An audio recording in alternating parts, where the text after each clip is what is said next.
Hey guys, in this video we are going to talk about Lugano, a city in southern Switzerland. It is situated in the Canton of Ticino, one of Switzerland's 26 cantons. For the last 20 years, Lugano has grown significantly, and as of the year 2018, 63,000 people call Lugano their home. Over 150,000 people are living in Lugano's urban agglomeration, making it the 9th largest Swiss city. Lugano is the largest city in the Canton of Ticino and largest with an Italian-speaking majority outside of Italy. The town lies on Lake Lugano, surrounded by the mountains of the Lugano Prealps. The eastern part of the municipality shares a border with Italy. Let us first focus on the Canton of Ticino before taking a closer look at Lugano. The Canton of Ticino is the southernmost canton of Switzerland and borders the Canton of Uri to the north, the Canton of Valle to the west, the Canton of Graubünden to the northeast, and Italy's regions of Piedmont and Lombardy to the south. Another fact worth knowing is that the Canton of Ticino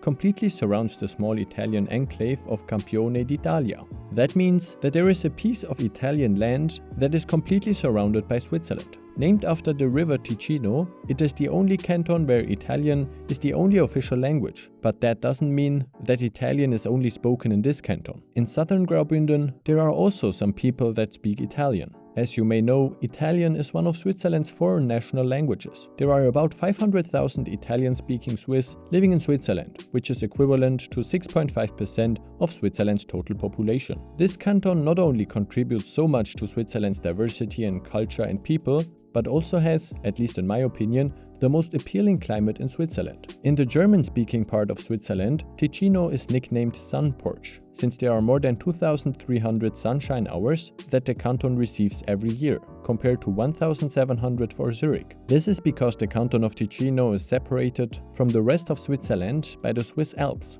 This natural separation has always been a challenge for Switzerland. For hundreds of years, people wanted to trade goods from Italy to Switzerland, including its neighboring countries and vice versa. But how can one achieve this, given the fact that the biggest mountain range of Central Europe is keeping these areas apart? First, some primitive roads have been built where people could transport goods using horse-drawn carriages. But crossing the Alps in this way was not only dangerous, but also took too much time. That's why Switzerland built a 15-kilometer-long railway tunnel named Gotthard-Eisenbahntunnel back in the year of 1882. Building this tunnel probably was Switzerland's largest infrastructure project, considering the year in which the tunnel was built. In the first year of operation, over 250,000 people and 300,000 tons of goods were transported through the tunnel. In 2016, another tunnel was completed after 17 years of construction time. With a total length of 57 kilometers, it is the world's longest railway tunnel and is, at its deepest point, 2,300 meters below surface. Thanks to this tunnel, people and goods are able to cross the Alps in less than 20 minutes, improving integration of the Canton of Ticino into Switzerland even more.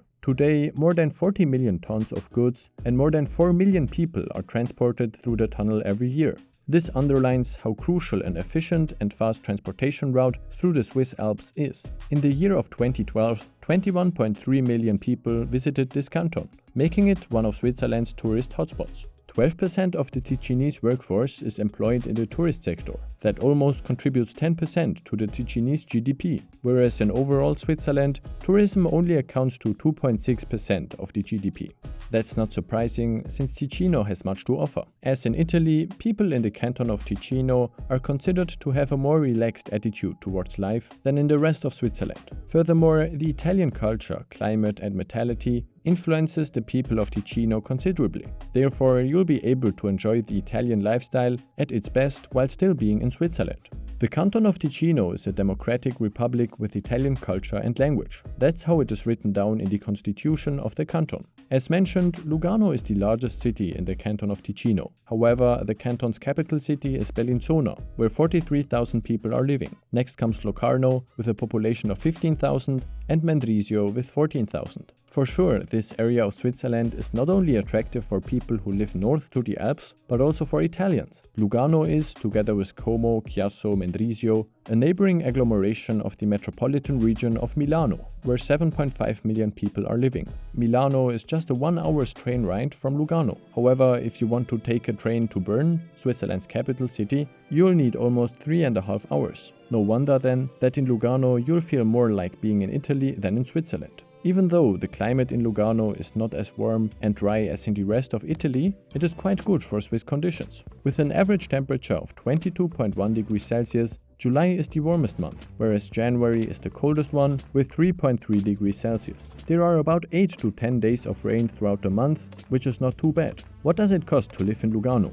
If you live off 2,000 euros or almost $2,400 per month in Rome, Italy's capital city, you'll need more than 3,200 euros or more than $3,800 for the same standard of living in Lugano. Therefore, living in Lugano is 60% more expensive than what it is in Rome. And it is about 30% more expensive than in Miami, Florida, but about 12% cheaper than in Zurich, Switzerland's largest city.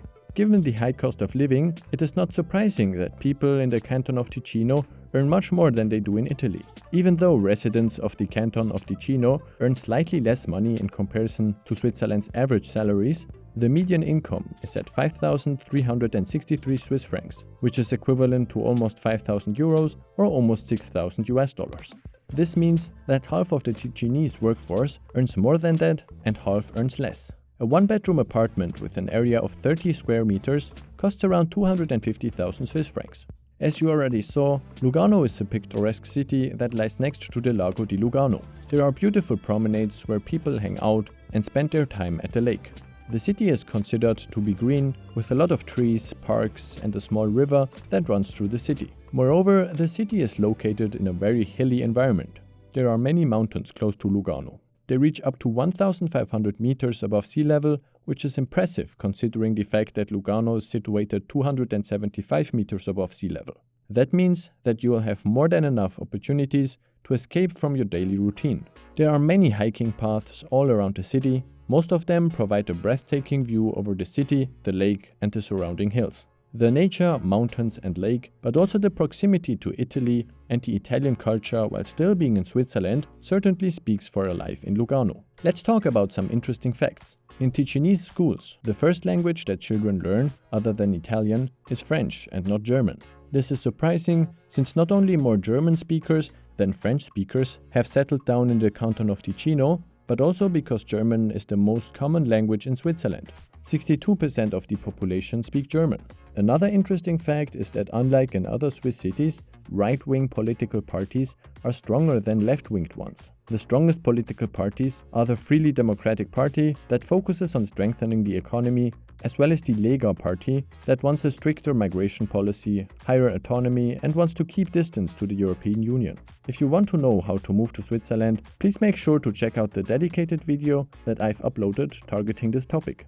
It covers everything you'll need to know about the process of moving to Switzerland. Have you ever visited Lugano? What were your impressions? Please let me know down in the comments. And if you have some more ideas about which cities or countries I should cover next, please leave a comment. Thanks for watching.